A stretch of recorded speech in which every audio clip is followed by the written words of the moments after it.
23 जनवरी 1897 एक ऐसा दिन था जिस दिन एक महान इंसान का जन्म हुआ था, जिसने इंडियन नेशनल आर्मी की खोज की थी, जिसने भारत को आज़ाद करने में एक महत्वपूर्ण योगदान दिया था, जिसने दूसरे देशों के साथ दोस्ती बनाई थी, जिसने पहली इंडिपेंडेंट आर्मी खड़ी करी थी।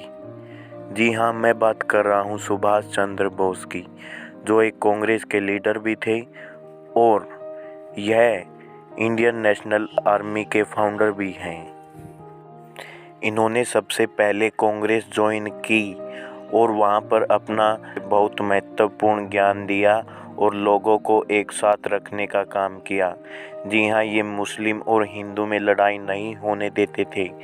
जो जिन्ना थे, जो पाकिस्तान के प्राइम मिनिस्टर बने थे आज़ादी के टाइम पर, वो भी इनको बहुत मानते थे।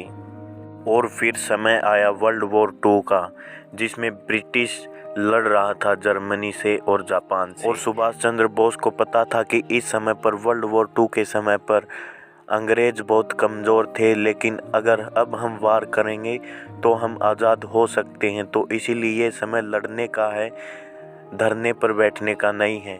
तो वह उठे और जर्मनी चले गए।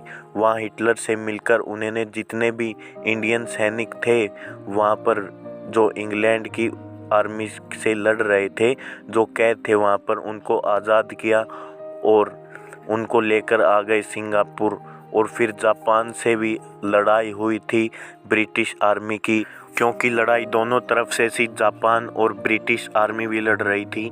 और उस समय जापान जीत गया था और उन्होंने ब्रिटिश आर्मी में जो इंडियन सैनिक थे उनको कैद कर लिया था। फिर नेताजी पहुंचे जापान और वहां भी उन्होंने समझौते किए और जापान की मदद से उन सबको छुड़ा लिया जो इंडियन सैनिक थे। और फिर तैयार हुई हमारी इंडियन नेशनल आर्मी, जिसमें तकरीबन 5 लाख लोग थे।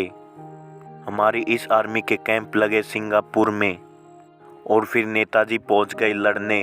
असम के रास्ते से उन्होंने अपना पहले लड़ाई लड़ी और वो धीरे धीरे जीतते ही जा रहे थे। लेकिन फिर दिन आया एटम बम वाला दिन, जिसे आप भी जानते हैं। हिरोशिमा और नागासाकी पर गिराए गए थे 2 बम अमेरिका के द्वारा, जिसके कारण जापान हार गया। जापान ने सरेंडर कर दिया और फिर जापान, जो हमें सपोर्ट दे रहा था सुभाष चंद्र बोस जी को, जिससे हमारी आर्मी जीत रही थी, उनके सरेंडर के बाद हमें वो सपोर्ट मिलना बंद हो गया और हमारी आर्मी असम के जंगलों में ही फंस के रह गई और वहाँ पर कई लोगों की मौत हो गई।